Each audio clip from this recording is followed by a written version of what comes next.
December 1. December 1. Birthday ng anak ko ngayon. 5 years old na siya ngayon.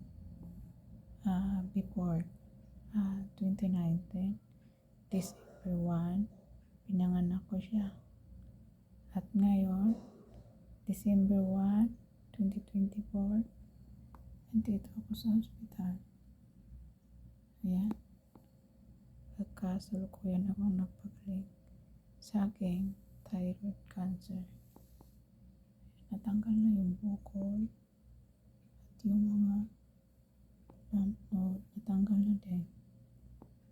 Yan yung boses ko, nag-iba pa yung boses ko. Yan.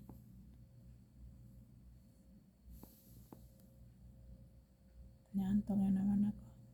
Katapos ko lang mag-breakfast. Tapos may gamot na ininom. Tapos, ayan, inantok na naman ako. Ako lang mag-isa dito sa kwarto. Wala akong mga kasama. Nasa Korea pala ako. Napakabait ni Lord. Kasi magbakasyon sana kami dito ng 2 months.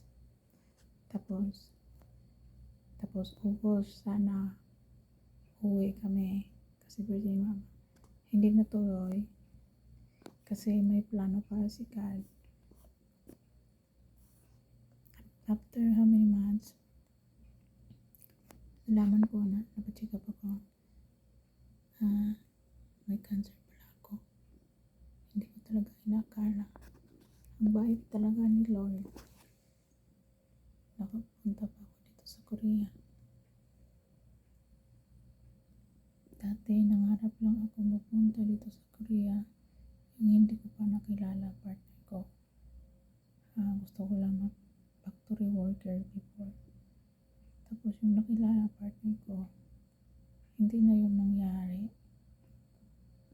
Pumunta ako dito sa Korea para magbakasyon lang sana.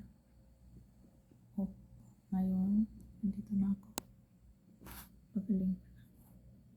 May sakit na pala ako.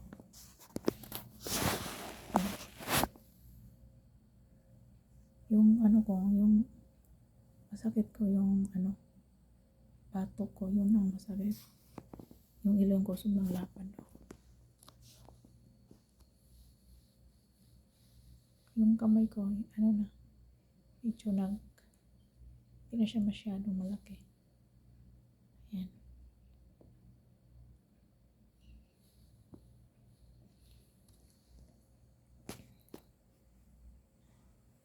Pag paglunok ako ng laway, medyo masakit pa siya. Konti na lang. Meron na ako dito na operahan ako, surgery ko, November 28. Tapos ngayon, December 1. Naglakad-lakad na ako kanina.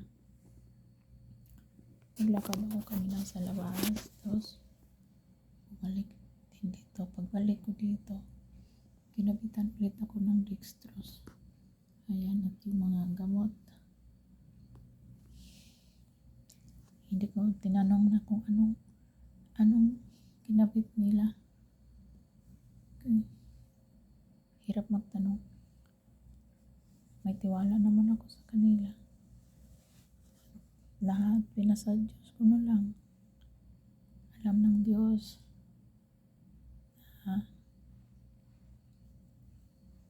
May anak pa ako na 5 years old na pala.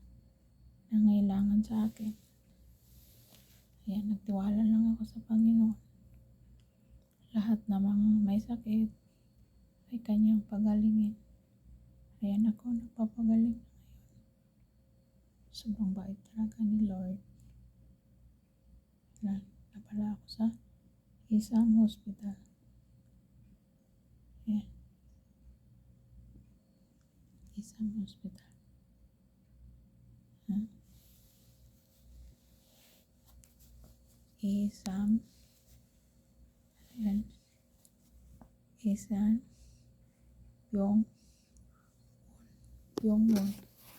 Isang Byungwon Hospital.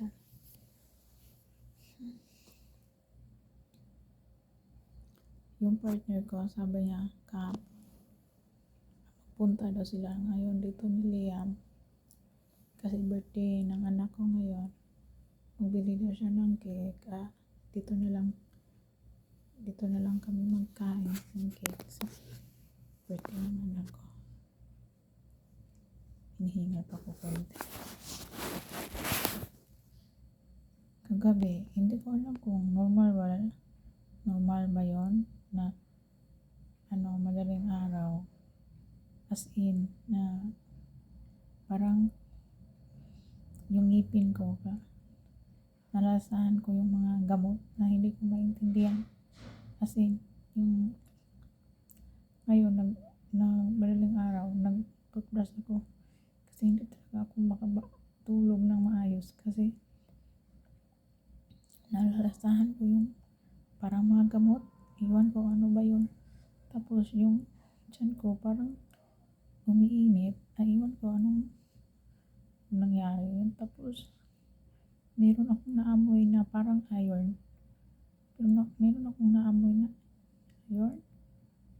Alam niyo yung gamot na iron. Pag maamoy nyo, parang taya.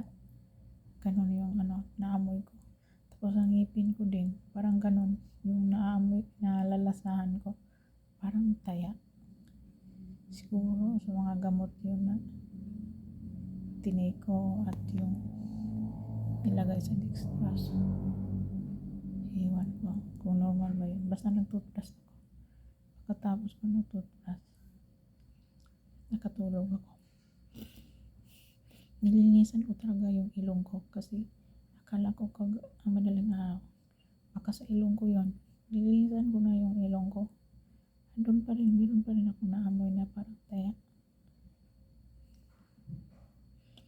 Tapos ngayong umaga, nawala yung amoy ko na parang taya. Nag-toothbrush na naman ako. Lagi ako nag-toothbrush dito.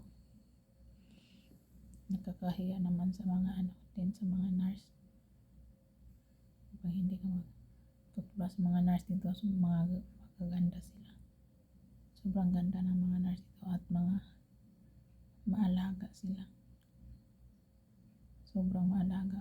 Wala silang mga tulog. Dami kayang pasyente dito. Maraming mga may sakit dito. Siguro, mga lahat siguro sa liig.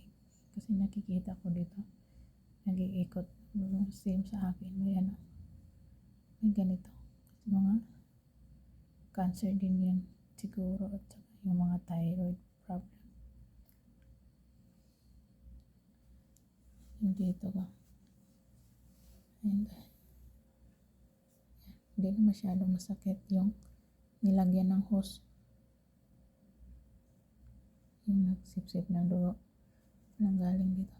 Dito medyo masakit pa siya. Kasi dito dumaan yung hose. Hanggang dito. Nagsipsip ng dugo. Nag-ubo ako kahapon. Yung ubo ko nag-yellow siya. Plema na siya. Diretso plema yung ubo ko.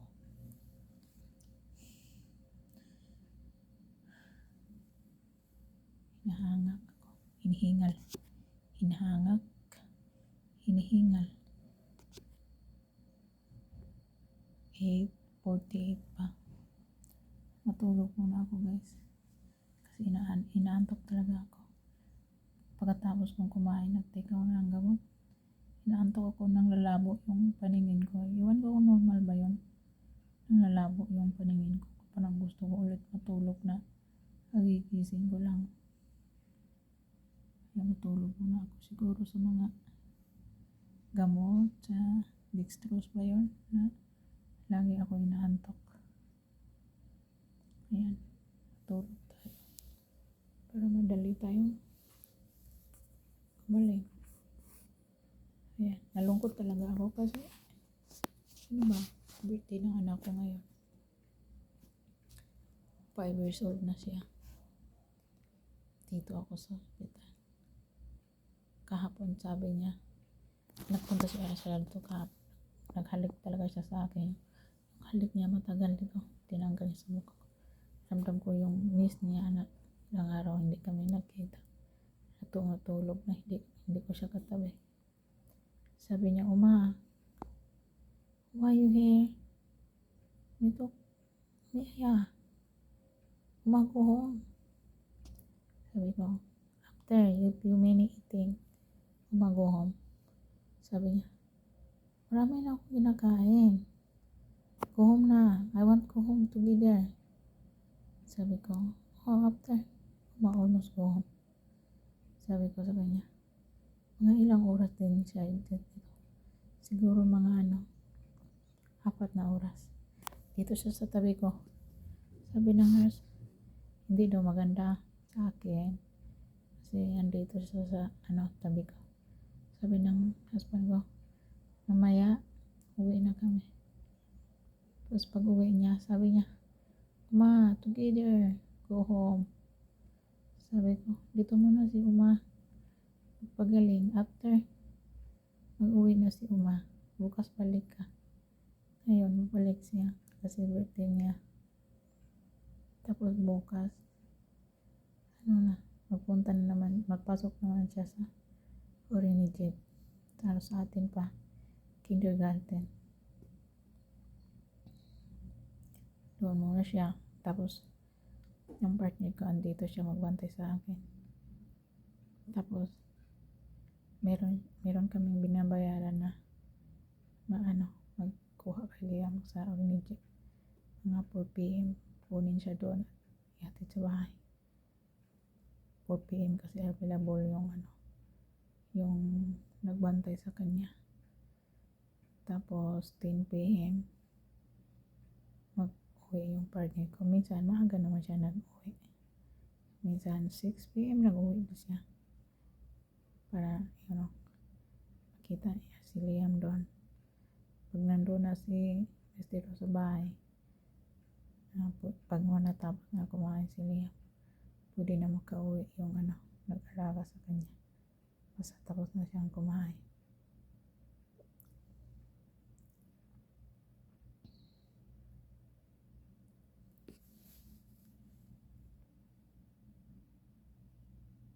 Nanaginip ako kagabi pa.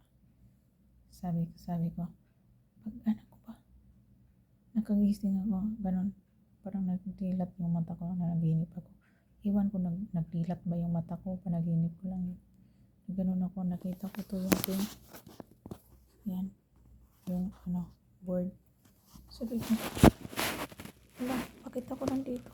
Sabi ko, bakit hindi dito sa bahay? Bakit wala ako sa bahay? Sa bahay kasi, puti yung namin, yung wall.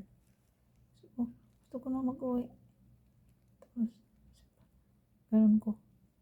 Wala, nandito pala ako sa hospital. Kita ko yung distress ko.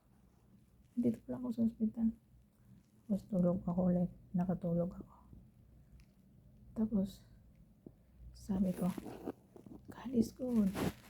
God is good. Nagkanta-kanta na ako, nagsigaw-sigaw ako. God is good, God is good, sabi ko. Tapos may din, may nagsabi din, God is good, God is good. Ano ba yung sa Bisaya pa, sumay-sumay niya ako. Ginapalo niya ako. God is good, God is good. So sabi niya, sa bandang huli, sinabi niya, nagmura siya. Sabi ko, buti naman ako, nanalig sa Panginoon at may tiwala sa Panginoon.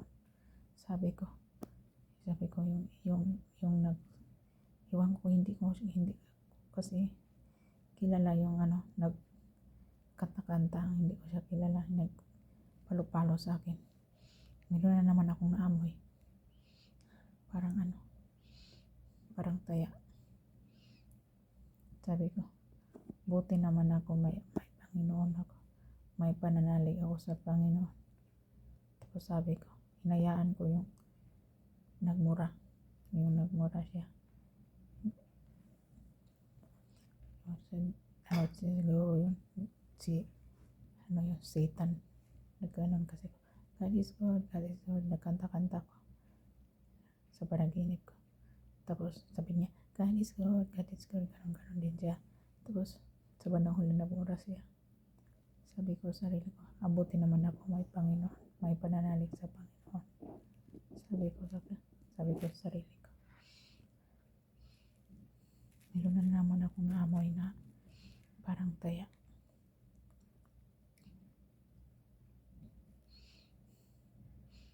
Nawala din.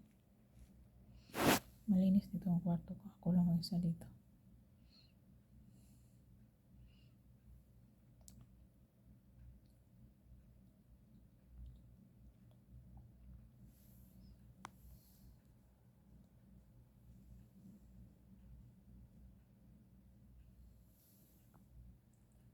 And guys.